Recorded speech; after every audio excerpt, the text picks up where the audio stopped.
Hey, 3DMJers. This is Andrea Valdez, and you're listening to the 3D Muscle Journey podcast. This is our 270th episode. Such a huge deal, and we want to thank you so much for listening to us for so many years. We really do appreciate it. And as we do every 10th episode, this is an audience-supplied Q&A session where we do our best to answer as many queries as possible throughout the duration of the show. Today, I'll be doing the asking, and coaches Brian Miner and Alberto Nunez will be doing the answering. We typically kind of rotate where questions come from, so sometimes it's newsletter replies, sometimes it's from our Instagram comments, but today, all 6 of our asks come from YouTube comments left on our channel.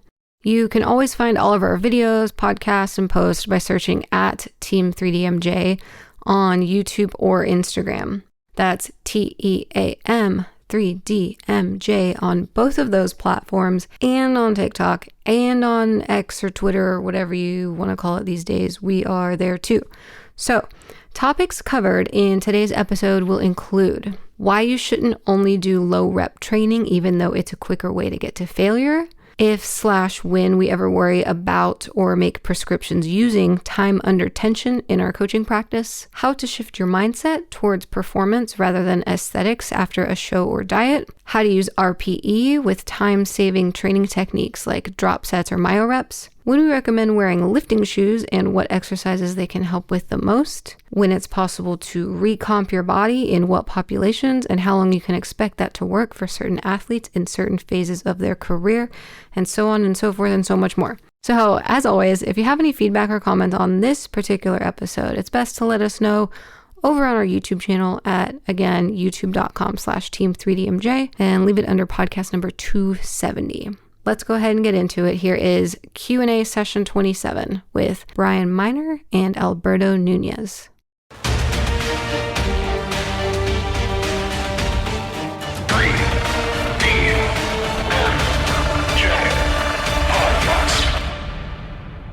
With non-barbell compound exercises like leg press and chest press, why would you do high reps if you can reach failure in a lower rep range easier and faster? If it's not dangerous to fail, lower reps just seem like a more efficient route. Go for it, Brian. Why would you do that? Yeah, I think there's a lot of reasons, actually. And I think a lot of people look at this just, especially lately, there seems to be a lot of criticisms with higher reps. We know they are more like neuromuscularly fatiguing, but it also doesn't seem to really matter with the actual outcomes, at least to a significant degree.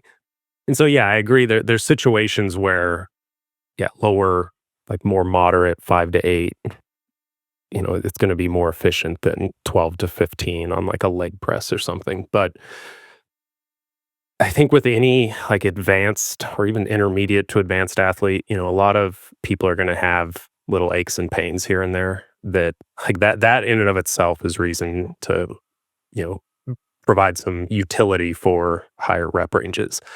If you can use lower loads and still train effectively, then you're still going to get a great stimulus. But yeah, I don't think there's anything inherently better about higher reps from a hypertrophy perspective. And there's no data to really say that there is.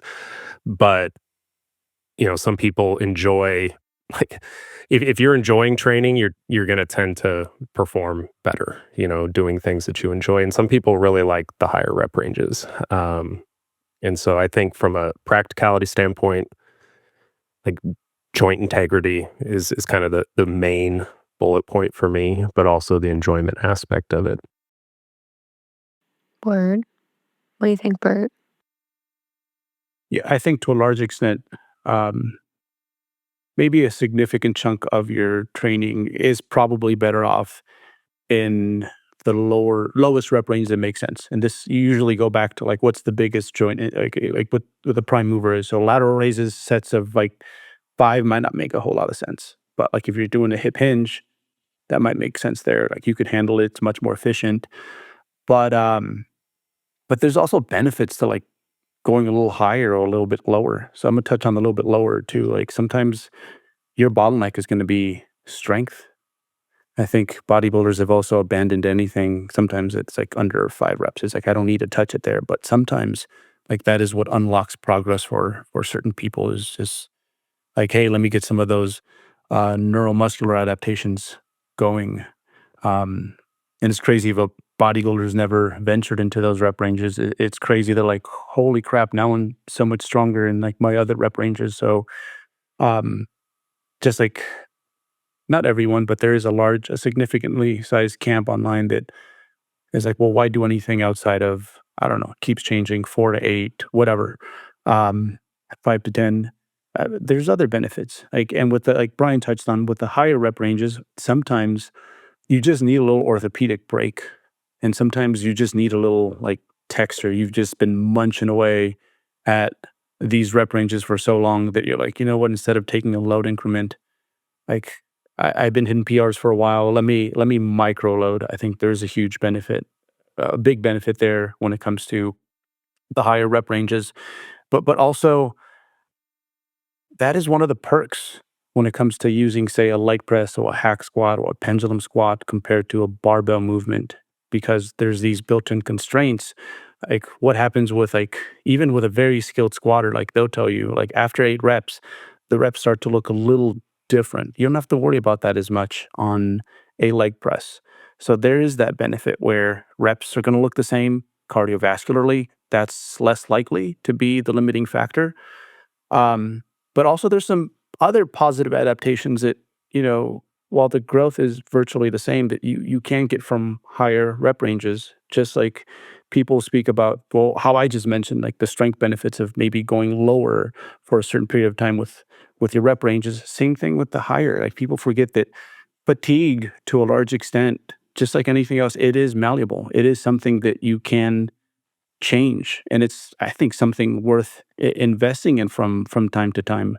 Um, the high reps is kind of, when it comes to like, I guess, bodybuilding specific fitness, they can help you get a little bit better at that. Like my powerlifting days, I don't take back, because I do think, and even my really really like high volume days prior to that, where I was training like 6 days a week with like these mega doses of volume, because they've made it so that right now, like I can handle, I think, a lot more than I would have been able to handle otherwise. So there's a lot of practical reasons, but I think most importantly, people forget like it's important to gamify your training a little bit. Like we all like learn and progress better when we're having fun, and sometimes just playing with your rep ranges from like one meso to the other is a great way to gamify what is a very repetitive game otherwise. Hmm.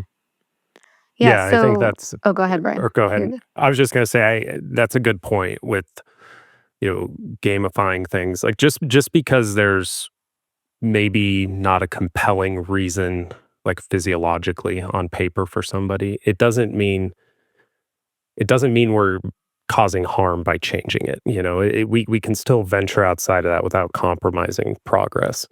And then to your point, work capacity, it's usually not the limiting factor for somebody, but if somebody's time constrained, and they're, say they do a set of 6 and, on a hack squat or whatever, and then they're having to rest 7 minutes in order to get anything above 4 reps on the next set. It's like, yeah, working with some higher ranges can increase, I guess, the training density or the quality of work of existing sets for sure. So, you guys intentionally with any, say, like main move, not accessory movement, like he's talking in this. I actually don't know if it's a he. Could be a female. We don't know. Whoever asked this, with non-barbell compound exercise like leg press and chest press, it's sounds like you guys are fans of both high and low reps for various reasons. But do you guys always change it? So, like, if you in particular or your athlete, like I keep leg pressing year round. So how often do you make that change? Like, okay, I'm doing 6 to 10s. Is it like a mesocycle and then I go to like 10 to 15 the next? Or is it just whenever you feel like it? Do you have A and B workouts where you have high and low? Like, how often do y'all like to switch up slash introduce those varying rep ranges? I guess the main thing for me is looking at how things are progressing, Okay. with the existing. But even like if I'm writing somebody a new block, I might, like you said, have different squat patterns. Maybe I have a leg press and a pendulum. And those might be different rep ranges. Like one approach Okay. I like to take that adds, a little bit of variety, and I think can be psychologically beneficial is maybe start at like 6 to 10 one block, and then the next block drop to 5 to 8 or 4 to 6, and then circle back. Mm. Maybe rotate the order of the movements, and that's another strategy. But there's nothing like from a potentiating perspective, like this will enhance hypertrophy.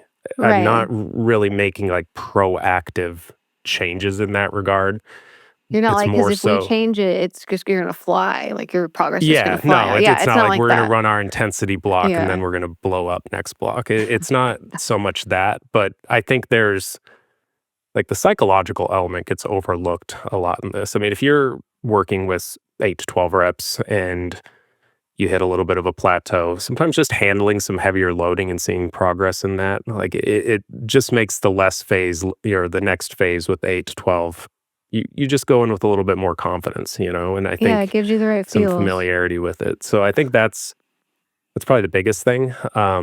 But I think that question's good because a lot of people look at it from the perspective of like how do we optimize hypertrophy Mhm. with rotating rep ranges, um, and it's less to do with that in my own Yeah. Well, and programming. more what I was gonna ask too is like, when do you when is it switched too often that it doesn't even matter, or you can't like you Yeah, I like mean, you can't just be like, I do 6 to 20s and I keep it on the program all the time, because then it's like yeah, there's like a free for all and we're not yeah. Like the tracking the shit. range of reps can kind of change depending on the movement. Um, if I'm doing like a lateral raise where we're climbing reps and then load, then the range is probably going to be wider because once we get to the Mhm. top end of the range, like your reps are going to drop off, just such a large relative increase. So the range Yeah. might be wider. Whereas something like a squat pattern, I mean, it could be, 6 to 8, or something like that. And you could pretty reliably kind of keep a tighter range there and still progress. We did it? Did we? Yeah, no, I think that covers everything. I think at the end, just something for people to really take home is to just have fun with your training. And I do think the undulating your rep ranges does it a lot because a lot of like what makes bodybuilding go is just doing the same stuff like over and over and over again. And no matter how committed you are, it's yeah, it's nice to get a new coloring book every once in a while. Yeah. And if you rotate them every once in a while, your rep ranges, then you're never missing out on potential benefits that one of them could. But if you're always doing low or always doing high, you could be maybe missing out on some of the benefits y'all talked about. But including them both at some point keeps it fun and ensures that your work capacity isn't the bottleneck or your strength is the bottleneck or whatever. Sick. All right. Question 2. I never hear you guys talk about or acknowledge time under tension in your content. Do you ever worry about it yourselves or with your athletes? Let's start with you, Bert. I'm gonna let Brian get this because he'll Oh? kill it. I'll get the scraps. Yeah, I've seen him speak on this. I just got a question. I got a question about this from a new athlete actually recently. Okay. Yeah, I think we haven't touched on it much. They're right there, and I think it's because it's not a notable action item, in my opinion. As long as somebody's controlling, I mean, tempo and time under tension, they kind of go hand in hand, right? So, if you're trying to maximize time under tension, doing really slow reps, you have to also consider the fact that like if you're sandbagging the concentric, which there is a time and a place to slow down the concentric, for maybe some resistance profiles that are really biased to one direction or the other, or you're working around an orthopedic issue. But like we tend to get the most like motor unit recruitment when we're lifting with assertiveness, so if we it's like for the same like plyometrics, for example, they have very low time under tension, but they get a high degree of motor unit recruitment. So the limiting factor there is going to be like you're just not under tension for long enough. There's not enough volume of that tension essentially. Um, but if we just look at time without kind of considering like the activation side of the equation, then we're kind of missing the forest through the trees in a way. I think it's, if you're taking each set, lifting, assertively enough on the concentric and controlling the eccentric, there's to my knowledge, not really any compelling data to show that emphasizing time under tension at the expense of performance is going to be more advantageous. I think the most I focus on tempo with my athletes is everything Brian basically just touched on. And enlarge your eccentric. I think how much you romance it, because people forget how much stronger we are on the eccentric, and we never really get to challenge it. It's not until you do something like for fun where you see, oh my God, like I can control a bench press with so much more weight on the way down compared to what I can get up on a concentric action, that you see that. Um, so to me, it's more about, especially on movements with less constraints, but even some things like leg presses, but for sure something like on a Romanian deadlift, it's um, whatever tempo it takes for you to get into that stretched position for that movement uh, in the most consistent way possible. So you could see how this would differ on me on a leg extension, say compared to a Romanian deadlift, or that Romanian deadlift. Oh, I better get right because certain things can happen if I don't. So that's as much romancing as I do on the eccentric portion. Sometimes we use like pauses, sometimes we don't. Concentric is more of a how close are you to muscular failure? Like the bros at my gym, quite often they're telling me, they're like, bro, you're always lifting with so much control and like I'm under tension. And I'm like, if you made those dumbbells disappear from my hand, I would pop out of that bench. I'm literally going as hard as I can. And although the like effective reps model, it doesn't cover everything. It covers enough where what matters is the amount of time you spend under tension where you are firing like all your fast twitch like muscle fibers, which again with heavier reps, it's not really going to matter a whole lot. Basically, from rep one, you're going to get going.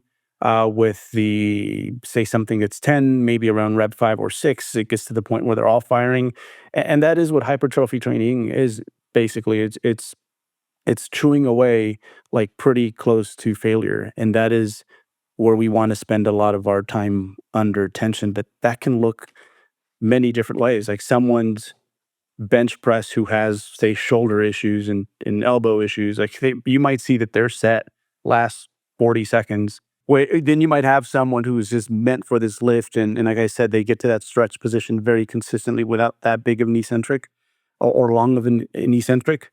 Uh, to me, it's virtually the same thing that's taking place. Um, so yeah, I think people overcomplicate this part, and I think sometimes they see people like myself or someone like I think Dirk's a great example of Dirk's this, where they very, think, yeah, he's a good example.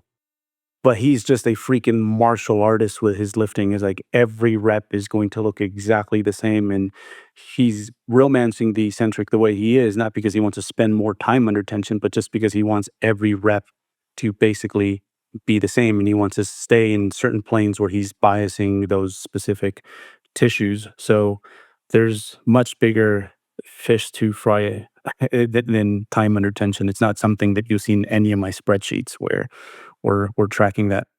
Yeah. Not just bigger fish to fry, but if you worry about time under tension, it could affect the load, which is Yeah, the way bigger issue. If you are lifting with like good movement integrity and you're staying tight and you're focused on the execution and control, then time under tension takes care of itself. Whereas if you think about time under tension, all those other things could be, I don't know, could be messed yeah, with, agreed. is what I you're saying. think, if you were to take, like, let's say you deliberately slowed down the eccentric and you took something to failure, like, in order to reach true failure, it's like eventually you're going to be pushing with some assertiveness, like it's Mm-hmm. at some point you're not trying to deliberately go slow. And that's Right. when you're going to see like, you know, more tension on those higher, type 2 higher threshold fibers. And so, um, yeah, I think a lot of it takes care of itself. And, if you were to start your set with really slow concentrics and kind of build up some fatigue and then, the reps that count. Like I agree, there's in my opinion some nuance that, I think the effective reps model might overlook, but I also think it's a super useful model conceptually in the sense that like these are the reps that are contributing the most rather than thinking like, okay, there's a line in the sand. It's like these are the reps where, you know, contraction velocity is slow, and you have a high degree of recruitment. And so, yeah, you want to get to a point by the end of the set where you're trying to accelerate the weight as much as you can, but it's the reps are slow regardless. And so Yeah. that's where it takes care of itself. I'm not convinced, like, if you deliberately tried to kind of fatigue earlier in the set with lighter loads, like really go slow on the concentrics, and then as things start to fatigue, then you start pushing, you might end up in the same spot either way in that Yeah. situation. But it's unless somebody's working around like an orthopedic issue, like I usually, say, lift with intent on the concentric, like Berto said. I think getting into that lengthened position in a controlled manner, like that tempo can vary lift to lift, but that's not something someone needs to read a number on a piece of paper to know. Like it just kind of, it sort of self-organizes in that regard. Like nobody's dive bombing an RDL. So I think it's, And just front flip over the top. No yeah, big hope not deal. anyway. Yeah. All right. I think we did it. Question 3. Any tips on shifting mindset once you finish a show more towards weight gain and performance versus aesthetics? So how do you get over, not just you guys, because y'all have done this a billion times, but how do you help your athletes get over the first or second prep uh, mental shift that has to happen? Well, you just kind of said it. Like that's the thing. We've done this enough times where we're kind of happy to see it go. It's like, all right, on to the next one, right? But your first few times, it can be rough because you work so hard to build this house of cards, and now you have to just topple it over in a controlled way Yeah. almost. Um, yeah. So I think firstly, what really helps a lot of athletes is to just have other things going on like parallel to life around the same time. Projects that you can kind of really pour yourself into like right after, or just have something scheduled that you really want to work on. Um, because not a whole lot happens until like we heal up after a prep, and that's going to vary from person to person, and it certainly varies. It certainly takes a little longer the first few times that you are recovering from a prep. Again, the repeated bout effect, right? Like after you've dieted down a few times, like your body, it knows what to do. Like it has the lifeboats there. It's like, okay, I know exactly what's taking place. We know how to fix this. But the first few times, that's why my younger athletes are usually way more wrecked than Mm-hmm. like my older athletes. Like you have my 40-year-olds telling me like 2 weeks post prep, they're like, "Oh, the wife is so happy because I'm back." You know what I mean? And the young guys are like 6 months in, and they're like, "Bro, I still don't feel 100% like myself." So expect that, Yeah. especially your first few times, it's going to be harder to let go of this because you've worked so hard to get into that sort of shape, and now the appropriate thing is to let it go. But that's what all the really good athletes do. Like you should follow what they're doing in that case. Yeah. Um, less visual examination. Like I don't have my athletes like send me physique updates like after we're done. Like scale weight is plenty. So good reason to is you're dieting down. Well, first of all, as you are dieting down, like somewhere beyond the middle point, it's a good time to remember how awesome you looked and make note of it because on the way back up, that's gonna like not feel like enough. So Yeah. always good to do that. But especially once you get to those like real grindy points, it's like stop looking at yourself like all the time. And this is going to be helpful, especially on the way up, because you're going to put on fat in a very accelerated manner. This is basically your job the first few weeks, and not only that, but it comes on in ways that are quite often not how you remember it coming off. So most of the time, it starts off like in our abdomen, and then from there, over weeks and sometimes months, it kind of goes back to whatever your body fat storage blueprint says it's supposed to be. Um, but yeah, speaking of repeated bout effect, is like once you go through it a few more times, it just gets so much easier. You start to realize there's a season for this, there's a season for that, and letting go of it so that you can work on your next project becomes a lot. Just kind of becomes whatever at a certain point. Yeah. Yeah. I don't have a lot to add there. I think you covered pretty much everything. I think for me, one thing I tell a lot of my athletes is, especially if it's their first, you know, first prep or maybe their second prep or they're just early in the process. It can be difficult, and I think one of the reasons it can be very difficult is, they've built this self-efficacy in terms of what they're capable of accomplishing with consistency, and it almost feels like they're letting go of that when they start, it's like they're letting themselves down, but it's an opportunity for personal growth there where, if you're wanting to be a good competitive bodybuilder, like you need to like challenge yourself to be able to pivot there and understand like, okay, this is a new way I can express self-efficacy by embracing that the goal has now shifted. The goal is now recovery and then getting back into the off season. But like you said, Berto, like once you go through it a few times, like you're not, yeah, like nobody likes seeing their condition fade, but at the same time, like that's the cost of doing business for this sport. And I think you just like any pro will tell you that, and um yeah, you just have to embrace it. And the other thing too is, a lot of people, are doing ab checks, like, every day post show, like, seeing how, like, don't do that.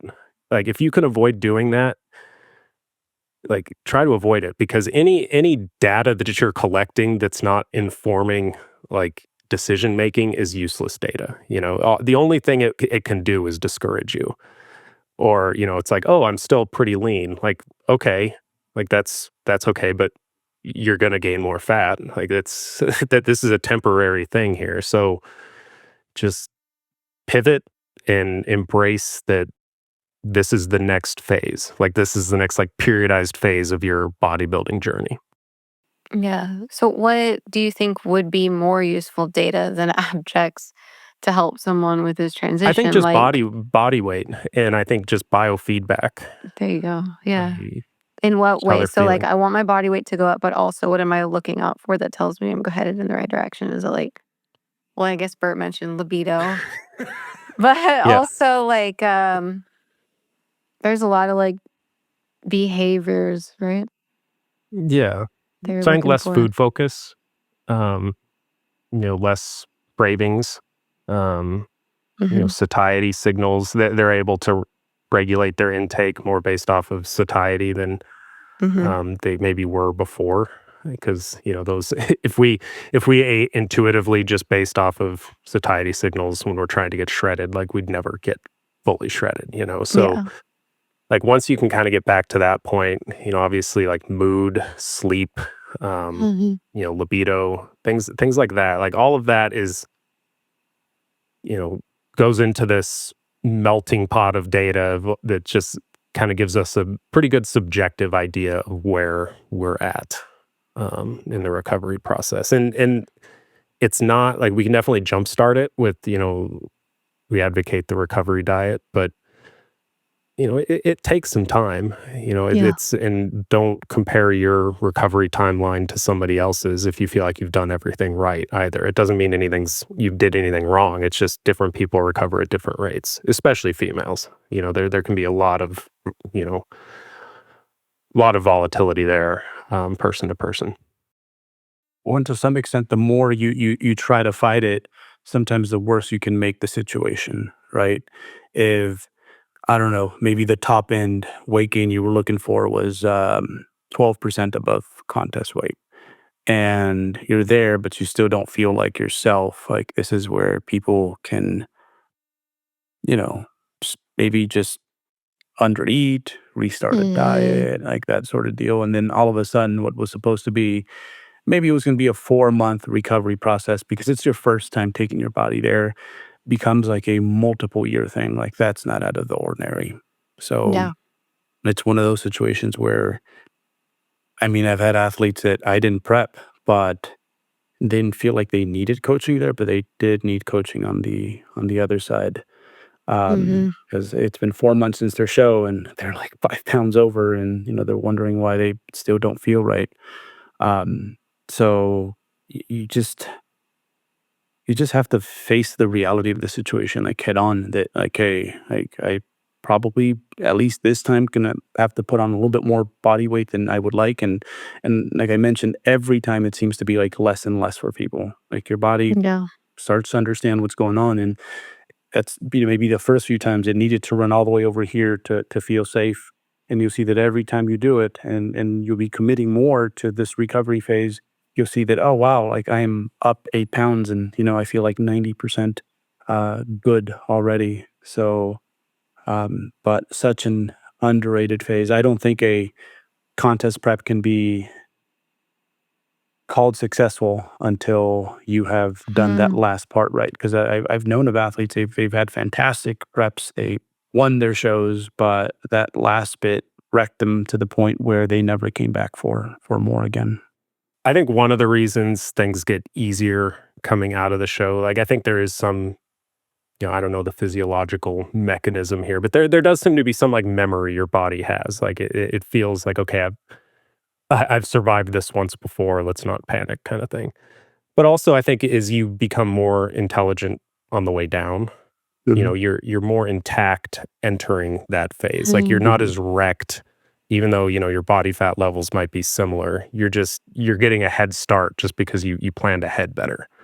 Um, so the whole process, it gets more efficient on the way down. You're starting leaner, dieting slower, energy availability is higher. So you're just there's not as large of a dent in those factors as there is early on in your training career. Yeah. Um, and then what was the other thing I was going to mention? It's slipping my mind here. But if this is the key to Okay. what they need. I This know. could be the key. But he did mention the recovery diet. We have a completely free course in the 3DMJ Vault. If you go to 3dmjvault.com, you can take the recovery diet course. It's a whole lot of lectures by our chief science officer, Eric Helms. And honestly, a lot of people who are very data oriented will find the science that he presents there as to why you should put on some body fat very, very enlightening, very helpful, very motivating to stay on your course of getting out of this situation. Also, Brian provided a really nice flow through calculator to help you estimate how this thing should go for you, depending on, you know, when your last show was, all that stuff. So yeah, 3dmjvault.com. It's the recovery diet. It's one of like 5 or 6 free courses we have there for you. Yeah, I think understanding why recovery is important is the first Yeah. step. Because when Yeah. the Mhm. first show I did, it's like you're most people are going to go a little hard in the paint the first Mm-hmm. week after their first show, and um, like it was like this sense of failure in a Hmm. way. It was like this guilt, and I think once you realize that the goal should shift, it's not we're not trying to build like, yes, we want your metabolic rate to come up, but a lot of that's going to take care of itself with weight gain. Yeah. Um, but yeah, just it's much easier to buy into the process when you know the rationale behind it. And last thing I was going to mention, I finally remembered it. So, if somebody gets to their, it's like 12% over, like you mentioned, Berto, and they're still not there yet, I think that in my experience, and I would imagine you would agree, there seems to be this time element, even like you like might need to marinate at maintenance for a while, like you don't need to necessarily keep gaining if it's psychologically really hard for you. Like, you just want to avoid dieting. That's the biggest thing, I think. Like, give yourself some more time. If you can maintain weight for a while, you may notice you start to feel significantly better. Um, if it was all just about weight gain, like, first time competitors would be fully recovered after 2 weeks. That's just not the case. So Yeah. there's a huge time element there. And I don't think we always, like, once you're kind of out of that red zone and you've kind of gained kind of the important weight back, it doesn't mean you have to just transition then to, like, okay, let's do a surplus now. If you want to kind of hold steady and get back on maybe the timeline you envisioned, I think that's okay. As long as you're on the right track and you are seeing improvements and just kind of cruising there for a bit before you get a little bit more assertive. Mm-hmm. That's all I got. I think it's enough. I think you got a lot. Hey, 3DMJers. Andrea Valdez here, popping in with a quick announcement that we have just released our latest course in the 3DMJ Vault titled Macros into Meals, a practical guide to eating for lifters. This one was created by two of our head coaches, Brad Loomis and Jeff Alberts. And in it, they'll be teaching you how to create a full day of eating based on your calorie targets, macro targets, athletic goals, energy needs, and overall lifestyle. Macros into Meals is sort of the next nutritional step we wanted to add into the Vault VIP membership to be taken after our 3 other foundational dietary courses. So athletes can progress through these lessons by first taking nutrition fundamentals for lifters, then calculating your calories, then calculating your macros, and then finally this course, Macros into Meals. Our goal is to continue building upon previous lessons so that the Vault remains robust and continues to grow with athletes as they acquire more skills and progress through their careers. Macros into Meals is now the 27th course in the 3DMJ Vault, which is our online learning platform of organized video-based education for serious lifters. You can get all access to all courses with a one-time purchase of a lifetime VIP membership or a one-time purchase of a single-year VIP membership. Either way, as of 2024, this is not a recurring subscription any longer. You choose your single purchase option, and you get to see everything for a year or for life. You'll get foundational training courses also, like personalizing your program, bodybuilding program design, and the lifting library. And you'll also get more specific accessory courses for training and nutrition, like the Advanced Deload Guide, Transitioning Away from Tracking, The Godfather's Guide to Posing, the Lagging Body Parts course, the Physique Photo Guide, and more. Head on over to 3dmjvault.com and sign yourself up for a VIP membership today. That's 3dmjvault.com to get all access. Thanks so much for listening and enjoy the rest of the show. Next question. If short on time, how do you have efficient workouts while still using RPE? I do a lot of drop sets, rest pause, supersets, stuff like that. And I don't know how to incorporate RPE while doing them. So listeners, if you're not super familiar, like if you're rating how difficult a set is, but if you're always in a hurry or doing supersets or doing drop sets with shorter rest times on purpose for efficiency, how do you know if you can accurately even gauge your effort because things are happening so fast and you're not fully recovering from sets, I think is what he's asking. Okay. Yeah, I think at the end of the day, it's really just proximity to failure. So, I mean, even if you're fatigued, like you should still know if you're about to fail, or maybe you reach concentric failure. But with most of the time efficient training methods, with maybe the exception of, paired sets, which is kind of alternating between movements, things like drop sets, rest pause, mile reps, clusters, whatever you want to kind of call it there. Usually you're pushing fairly close to failure. Like that's kind of one of the trade-offs in a way to make it more time efficient is you're going to maybe push to 0 to 1 RIR rest, and let's say you're doing rest pause, which I program rest pause more than I do drop sets just from a practicality perspective. But say you do a set of 15, you rest 30 seconds, you get a set of 9. And these are all to like 0 to 1 RIR. Mm-hmm. Then rest, and then you do 6 or 5, whatever. Like those sets are still, like the objective is still the same. We want reps to be slowing, even though we're trying to voluntarily move the weight as explosively as possible. So the concept's still the same. Some of those methods might have like a higher RPE or lower RIR kind of built into them just to kind of make them work effectively. But yeah, most of my stuff is like that 0 to 1 RIR if I'm doing rest pause on like an isolation movement. Is it even worth this person trying to rate their sets using an RPE scale if, I mean, it's you know what I mean? just Like, true. Yeah, I mean, you're it's a thing that just you take feel like you sets till they need. get very difficult. Like that. That's Yeah. really all it needs to be. If you're doing rest pause and you're stopping like 4 reps in reserve, it's like you're never. It kind of goes into that. This is where I think the stimulating reps model can kind of be helpful to conceptualize things. Let's pretend there was a very hard line in the sand, like 5 reps, and beyond, 5 RIR and under, that's the most stimulating reps, which that's probably for the most part true, right? There's some context with like load, but yeah, you want to be making sure that those sets are really hard, but like definitely like difference between an 8 and a 9 RPE. It doesn't make a difference. Just keep it consistent, monitor performance. If it's going up, you're doing your job.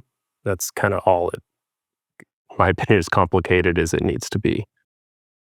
Yeah, like I think when people think RPE, they think mostly like powerlifting or like I want, I did this same weight last week, but it was a 8 RP and now it's a 6, and so I've gotten stronger. Like it's not Yeah. it's I mean, in not a that case, useful thing to even measure in some situations. You might yeah. just feel like because you see other people using it in the way that they train as a way of calculating progress in terms of same weight, lower RPE or something. And you can't do that if you're doing these time saving techniques necessarily. That doesn't mean uh, like every form of tracking or assessment isn't for every form of training, even though you might have the same goal of hypertrophy, if that Yeah. makes sense. Yeah. Like a back squat, the difference between like a 6 and an 8 RPE is going to be pretty Huge. significant, Yeah. And yeah, if you move the same weight for a set of 3 at a 6 and the week before is a set of 8, like that's improvement for sure. But if the goal is to provide a similar like relative stimulus, Mm-hmm. then just do a set of 5 that Yeah. second week and get it to an 8, So Right. you're just kind of seeking out the effort that you want for each one of those little sets or mini sets, which is with most of those techniques going to be pretty close to failure. Like traditional clusters, like I think it can be kind of confusing. Like cluster sets oftentimes aren't taken to failure. Maybe you do a set of 12 and then like myo reps, like traditional myo reps, you might do a set of 12. Maybe you cut the reps, by 75% and you like knock out triples until one of those triples becomes, 0 to 1. So maybe those first few triples are easier. I don't know if there's really inherent advantage of that. Like I just try to simplify it like, okay, just take it close to the house, rest, take the next one close to the house, rest, and get on with your day. Yeah, no, I like that instead of RPE, close to the house could just be enough for you to get what you want. Like conceptually, you probably are thinking. We also had a podcast on RPE, and you said um, Jacob Skepis, JPS Fitness, had Mhm. a red, yellow, green Yeah. light method. Yeah. Like you might not need RPE and the whole 1 through 10 scale and all this stuff to Yeah. know like to get close to failure or not, and that might be just Mhm. enough. Yeah. It should be mostly red sets or like you might get a ticket for running the yellow kind of thing. Bert, say something about this question, please. Well, they seem like they're very limited on time because Usually with these scenarios, what I would do is just less overall volume, right? Like let's play with the bare minimum. Um, that just tends to be a little bit more pleasant for most people, like in the long term. Mm-hmm. So something to bring up is, I'd suggest you working with, I think, depending on the body part and how well it progresses for the person at an individual level, how responsive it is to training. Some body parts might be 4 sets a week, and that's plenty enough to make substantial progress. Some might need double that, right? But I think you start there, or maybe you use a combination of, which maybe they do, combination of that, and then maybe for their um, single joint movements, maybe they're doing a lot of these techniques, but they're probably working hard enough, I'd say. And like Brian said, in this situation, like the point is to get a lot of red lights, essentially. And the only one I'd probably be a little bit more, and that's a big if, a little bit more reserved with might be the opening act, the buy-in set. Maybe that one can be like 8 RPE. Um, a lot of even your work that you're doing, whether it's like cluster sets or myo reps or even drop sets, like it doesn't necessarily even have to be to failure. Like you can make a great living off like one rep in the tank. I think that's something that I would kind of undulate based off like how prepared I feel for that session. Like, do I feel like a tiger today or do I feel like a puppy? Right. Because these things, they happen so quick, these techniques, that sometimes we forget that, or however long it's taking place, your nervous system's just kind of like flashing the whole time, right? Yeah. So, it's deceiving in that manner. But it, I usually use a lot of these techniques outside of people who need them because of time constraints to teach people how to, if anything, work really hard because we are now condensing how many times you are hitting failure to a very short period of time. So they get to see that, oh, wow, like that is what a 10 is. Oh, that is what a 10 is. But that's something that I will literally use just for that. So my hunch with this person is that they're probably already working really hard because these systems, first of all, that's what they thrive off of. And that's what they teach you of anything. And there's not much utility for anything that I think is a 7 like RPE or below. Yeah, if you're a power lifter, I want you to learn to, do a 4x6 at 6 RPE. That makes sense, during certain workouts in the week. But for them, for a bodybuilder who's using time-saving techniques, it's like take it to the house when you feel amazing. When you don't, it's okay to be a rep shy on everything, maybe even 2 on certain days on bigger movements. So they're probably doing already a lot of things right, and they don't have to know all of the RPE scale. They're not a power lifter who has to tell me Yeah. what their opener felt like on meet day. Right. Mhm. Um, yeah. Wow. Way to bring it from another direction, Bert. That's a good one. Yeah. Good additions there. Okay. Nice. Next question. Lifting shoes. Okay. I saw a clip of Berto doing good mornings in squat shoes, but I always thought those were supposed to be flat footed like an RDL. Other than with actual barbell squats, when else do you recommend heel lifted shoes like that? So he's surprised if you're doing a good morning, why aren't you with flat feet? Because RDLs, people like having flat feet because they want Yeah, to we keep should it have. on their heels. Let's talk about all this. Shoes, no Well, I shoes, was still on when, what. my heels were just angled, right? I think at the time that was just more of a me thing. It somehow really cued I in use my my hams when my toes knees. are down. I knew not to bend or change the angle on my knees, so I could just catch that a little bit earlier. That's all that really was. But yeah, generally speaking, I think squat shoes probably for powerlifters mostly. Um, I'll use them sometime as like maybe mini increments, like on a leg press or a hack squat. Like, okay, I did this weight for this many reps without shoes. Now I'm gonna throw on the shoes because it's gonna make the knee angle a bit more aggressive. And it's just something instead of like reps or um or adding load. Right? It's a very patient increment. But even then, like man, squat shoes outside of powerlifting purposes, I don't, especially with a lot of the machines that are coming out today, and the fact that if you are a bodybuilder, hey, you are mostly going to spend, you're going to spend a lot of time on leg press, hack, squat, pendulum. Maybe you have access to that. And because the machines, you don't have to control your center mass like to the same extent as a free weight squat. You can let a little heel lift happen and nothing's going to break. Um, so, so yeah, that was a me thing. And I don't think there's probably more important things to purchase as a bodybuilder first. I'm always shocked as to how many bodybuilders don't own at least a pair of like knockoff like Versa grips. Like those things are amazing. You So need those. yeah, or a No belt, other wrap a is even belt. close. Okay.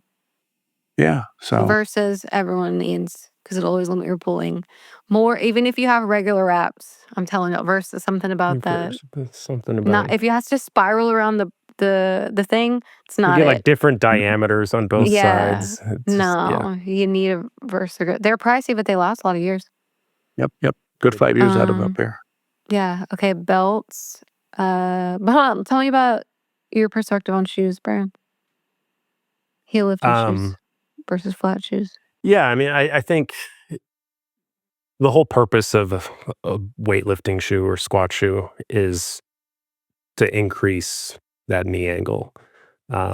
Get more forward knee travel, and there's a lot of people who may benefit from that. I mean, if you're somebody who's not built to back squat, you need to keep the bar over your midfoot. So if you're in flats and like you're getting folded in half, and, the moment arm acting on the knee is really short, you might benefit from squat shoes. But like Berto said, with a lot of the machines now, there's like for most people, like there's really nothing wrong with a little bit of heel lift, in a controlled manner. Like I started doing those on leg press. And yeah, it's you can get quite a bit more knee flexion doing that. You just gotta be careful. But I think a lot of people look at it as like this huge risk, like safety risk, and I like the forces that are going through there are like y- most people should be fine, I would say. That's the good part. That's actually what's Well, think of somebody creating doing like jumps, like triple jump. Like they're triple jumps, right? probably experiencing a lot more force, in landing than We you know this might for a be. fact. Remember, I sent you that thing Yeah, on yeah, that's what made IG, me think of it. up to 20 times your body weight. Yeah. That's was what they experience on So triple I think jumps. you're more resilient than you probably think in that Yeah, regard. And I think, I mean, the same goes for powerlifters. I think a lot of people assume like, okay, I'm powerlifting now, I need to get squat shoes. And, unless you have a limitation in ankle mobility, or it's like, okay, we really, like if you really want to bias the quads at a given load, and make something a little bit more load limiting, you can use squat shoes or wedges or something like that if you're a bodybuilder to accomplish that. But with RDLs, like I do them sometimes with RDLs, and literally the only reason I do it is because um, I might do RDLs and hack squats after, and I might use them on hacks, and I'm just too lazy to switch shoes.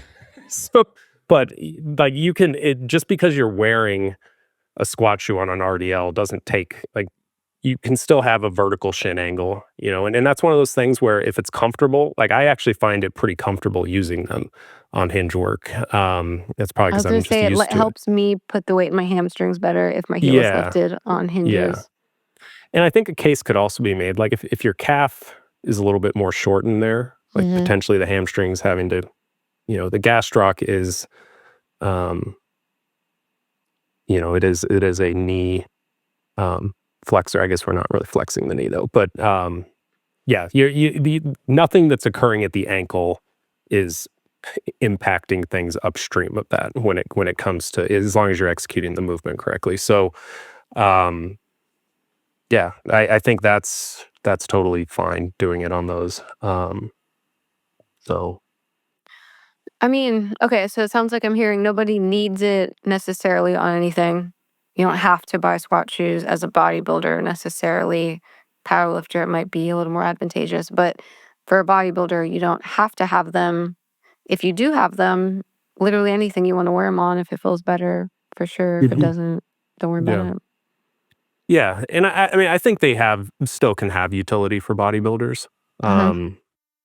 But if raising your heels off the platform makes you feel queasy thinking about it, then you can always wear them and bring your feet a little bit lower, increase the demands on the quads. But the popularity of using things like squat wedges is If your gym it's more has one, popular yeah. now than it was a few years ago. So I mean, it's the same thing you're trying to accomplish.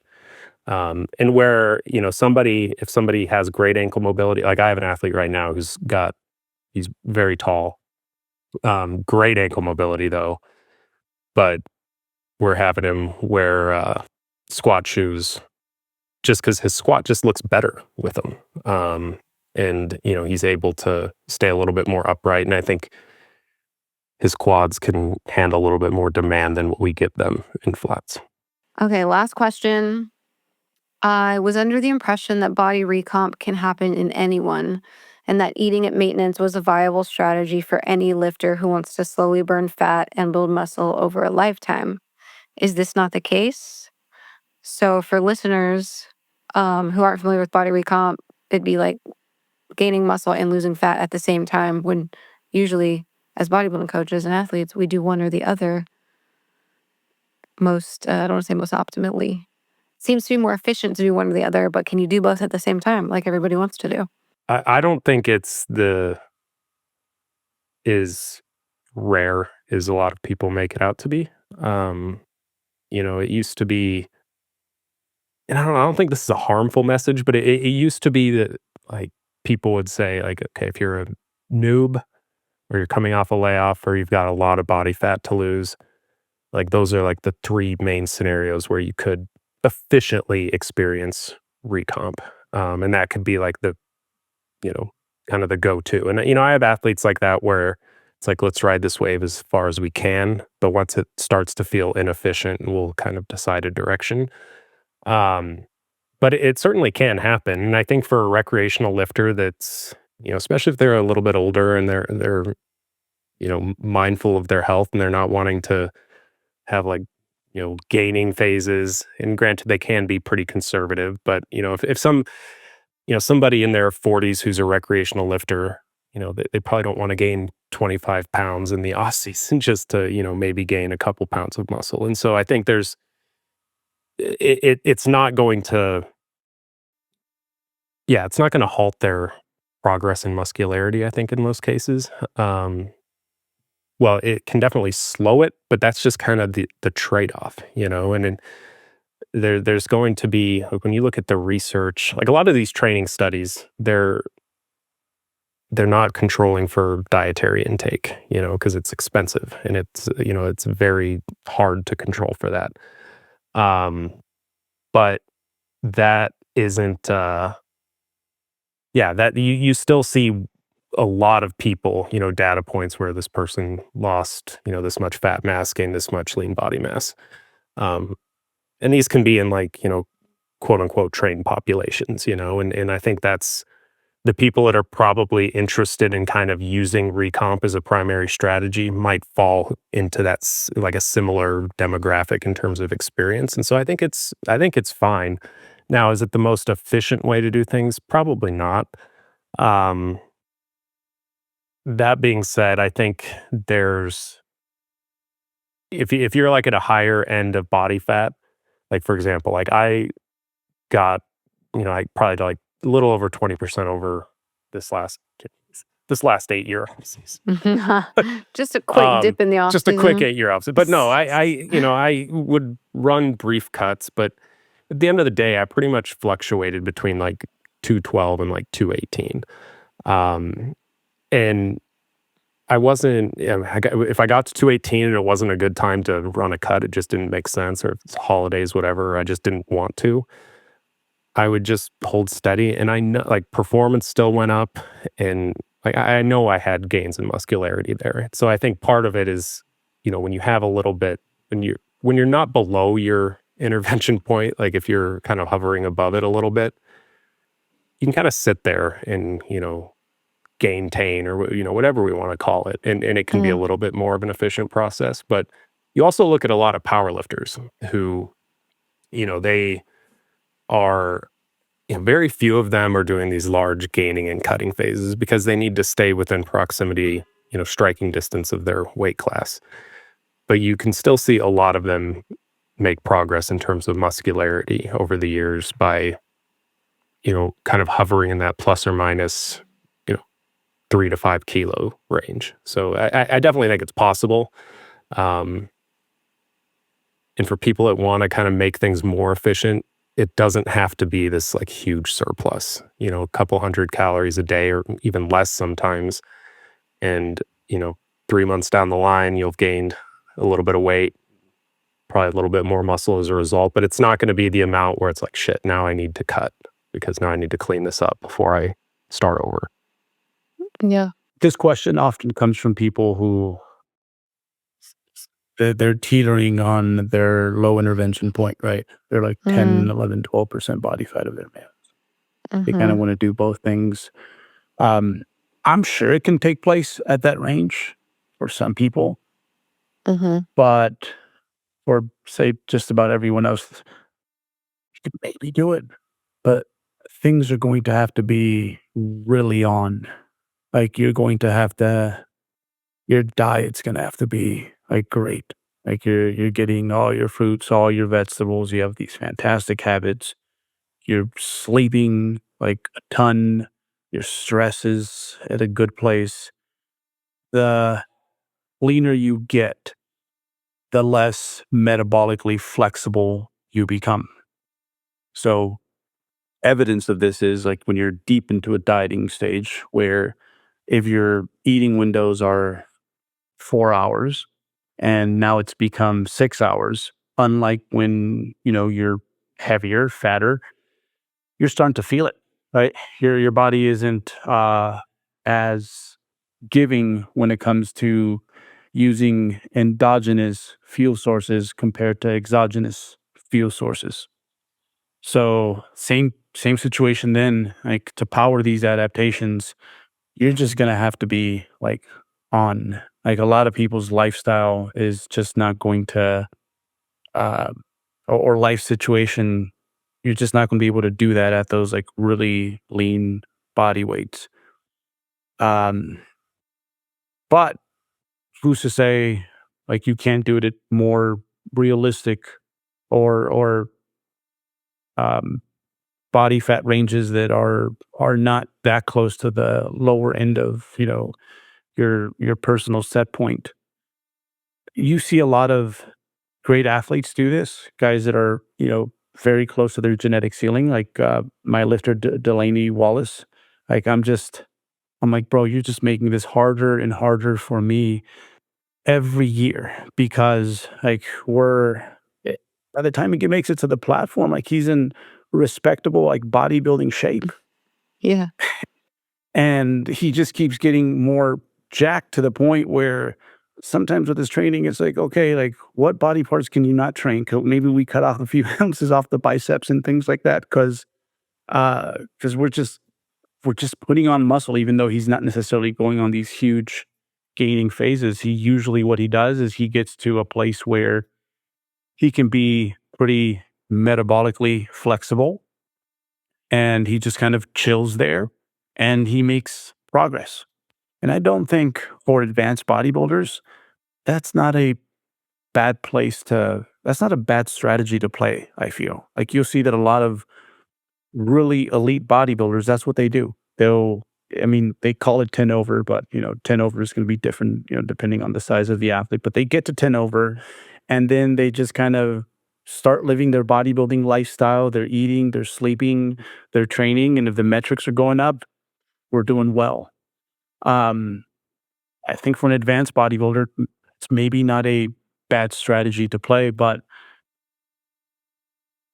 it's just less forgiving than going on a surplus. Like that's what a surplus does. Like it's going to make you a lot more tolerant to things that might not be close to perfect when it comes to your personal systems just yet. Maybe your sleep and awake times are erratic. Maybe you don't know how to construct a really good training program yet. You don't know how to execute movements as well as you will 5, 10 years from now. For those athletes, the ones where you're in a position where you haven't been doing this long enough, where you don't have that sort of lifestyle, you don't have those sort of systems in place, then I'd say, perhaps it's best to go with some sort of explicit surplus. And when I say explicit, it doesn't mean like, hey, gain 30 pounds this year. It should just be pretty obvious. It should be pretty obvious that there is some predictable gaining taking place, say after like a 1 month, 2 month stretch of time. But for advanced people, I don't think it's a bad situation. I think, especially from a health metric standpoint, like I think that might be my plan going forward. It's like, hey, let me get to about like 10, 12 pounds above my stage weight. Just continue to get better here. As Brian has said before, like get some cholesterol PRs. Why not? Right. And, uh, and, just whatever trickle of muscle gain that I have left, sure. But for everyone else, just know that the leaner you're staying, the more perfect everything else has to be. Uh, if you're going to be somewhere in like that, like fitness middle range, so like 14, 16 for men, which is quite lean. People don't realize, like with a good amount of muscle, that's quite lean. Yeah. I'd say that's where most pro athletes are at. They're somewhere around 14, 16. And women, you can add about 10% to that. That's a great place to apply this strategy. And then maybe as time goes on and all these other things, these other moving parts, you get a better grasp on them, then maybe you can kind of like teeter downwards a little bit. But man, like a 16-year-old kid that wants to put on as much muscle as he can, it's like, bro, he's staying up all night playing Fortnite. I know he is, like he would hit triple digit protein only sometimes. Like with those folks, maybe a surplus would be a good idea, just because it's gonna help mask some of the errors. But also it makes you okay with like gaining weight, because that is a big part of this. Like undoubtedly, if you put on a good amount of muscle over your training career, you will weigh more than what you started at, assuming you weren't like overweight when you started. That's interesting because I would have thought that I always thought it was like the opposite, where the more advanced you are, the more you have to push the gains or they won't happen. Is usually most people think that it's like you can do the whole body recomp if you're a newbie or if you're coming back from injury. Everybody knows that. But other than that, it's always going to be more efficient to push one or the other. So it's interesting that you would say a more advanced person. I Go ahead. I think on paper, yeah, like even an advanced athlete, a surplus will be more beneficial. I don't think there's any Mm-hmm. argument there from anybody really, but a good point he brought up is, the health aspect of it. The way I look at it, once you get to middle age, naturally tend to be more cognizant of health. Your rate, if you're an advanced lifter at that point, like we're talking about maybe like a pound, 2 pounds in a good year of skeletal muscle mass, and that'd be fantastic actually for a highly advanced athlete. Um, so like, is the juice worth the squeeze at that point? Do I want to put on 15, 20 pounds and, see downward trends in some Health blood markers. work for the Yeah. sake of that, and so it's a little bit of a trade-off there. Um, and yeah, I think newbies, they're more likely to recomp, but they're also more likely to have, just like you said, just very erratic schedules. Like, I mean, I'm looking back in my college experience, and it was, I gained a lot of muscle, but like I didn't treat my body well, like Mm-hmm. I wasn't like dialed in for bodybuilding. Um, but I was definitely in a surplus. And so it kind of masks these other negative behaviors in a way that aren't conducive Mhm. to it. And I think as you become more advanced, like maybe you're able to get more out of less because those things are dialed in a little bit better. So yeah, I think it's a health perspective, just overall health rather than just bodybuilding.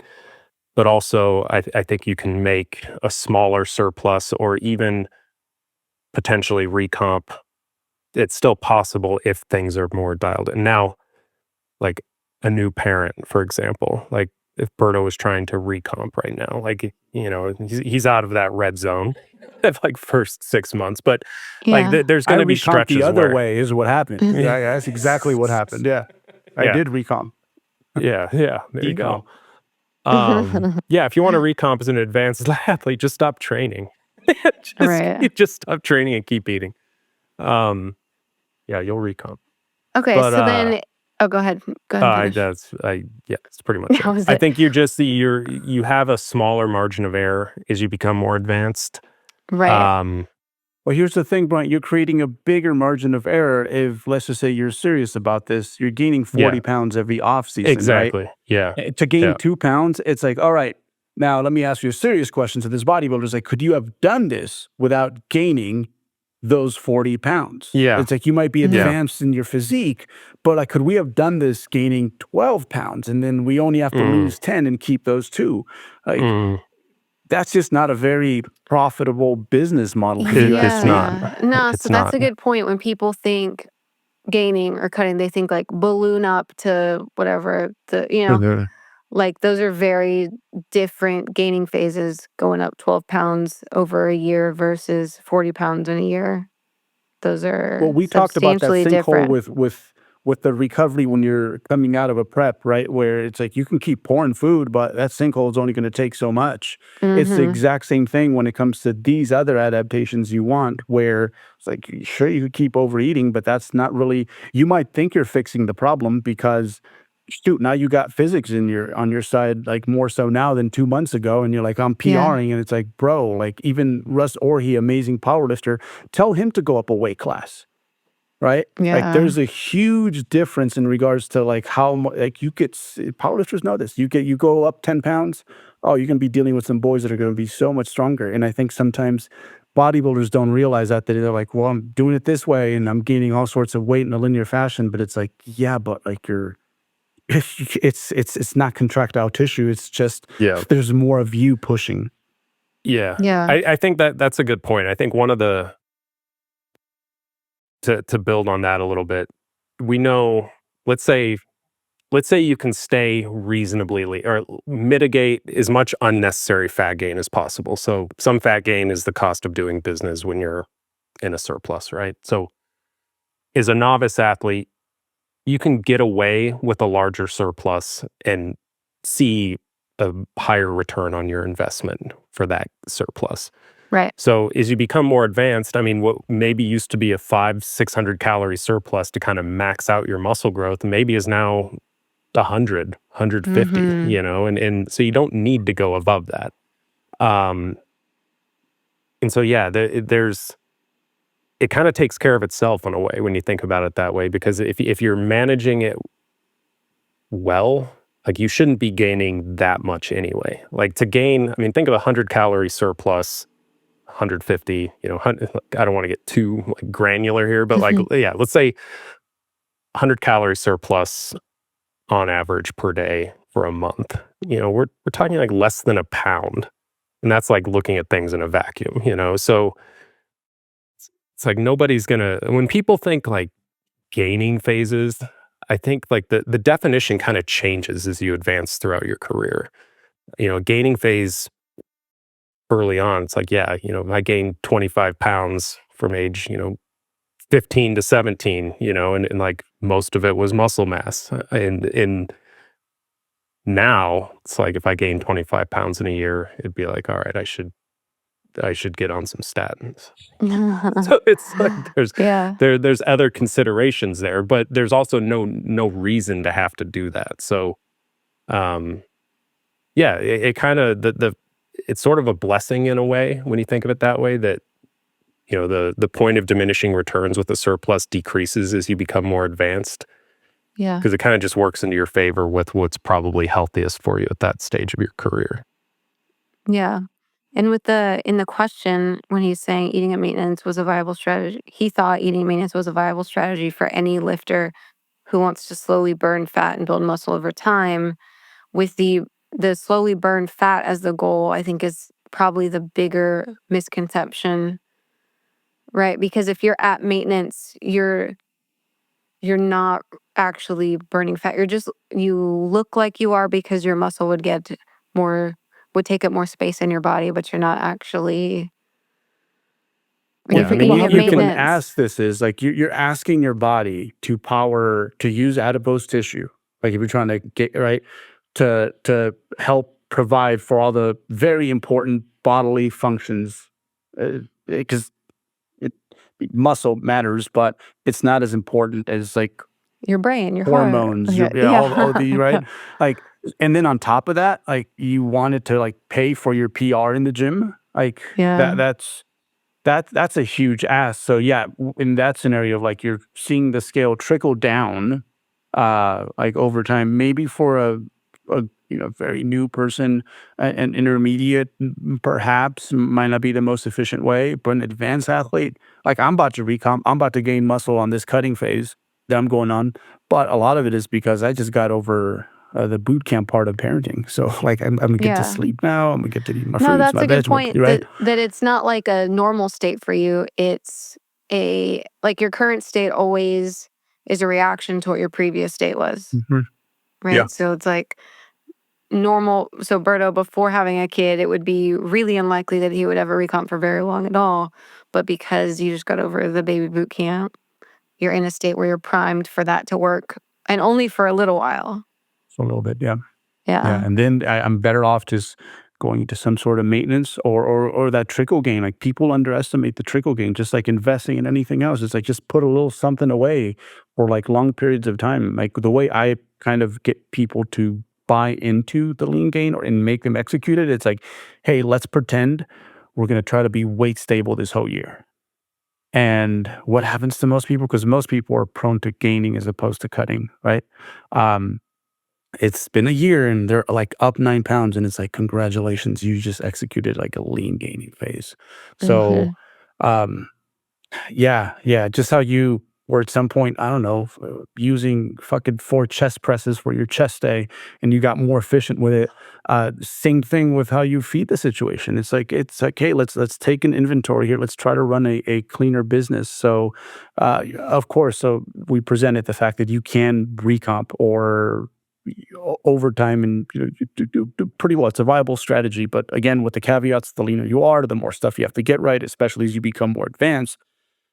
But I think for most people, that's just like they just don't know what they're doing when it comes to being main characters in their life, with their sleep, with their stress management, with their eating, with their programming, I especially was gonna because a say lot of with these powerlifters we talk about, they act like athletes outside the platform. But like when it comes to training, because name of the game there is objective progression. Oh, they learn to train so quickly, so quickly. Like you hardly ever see a good power lifter over the span of like 5, 10 years, like stick to something that's not working for them. And by default, like they're great examples of this. Like they make it harder and harder on themselves to like make weight. And at some point they have to graduate up to the next class. So it's a viable strategy, but it's not for everyone, especially the people who usually like this is one of those where it's like, please have a professional overlook this scenario for you to see if you are a candidate. anything else, Brian? I don't think so. I think we covered most of it. Okay. Alrighty, guys. Well, we did it. That is our time. We reached our limit. Thank you guys for all your, valuable insight, life-changing information here. Earth-shattering answers. I appreciate it. This is Pod 270. So, listeners, thank you for sticking with us this long. And we'll see you next time on 3DMJ Podcast.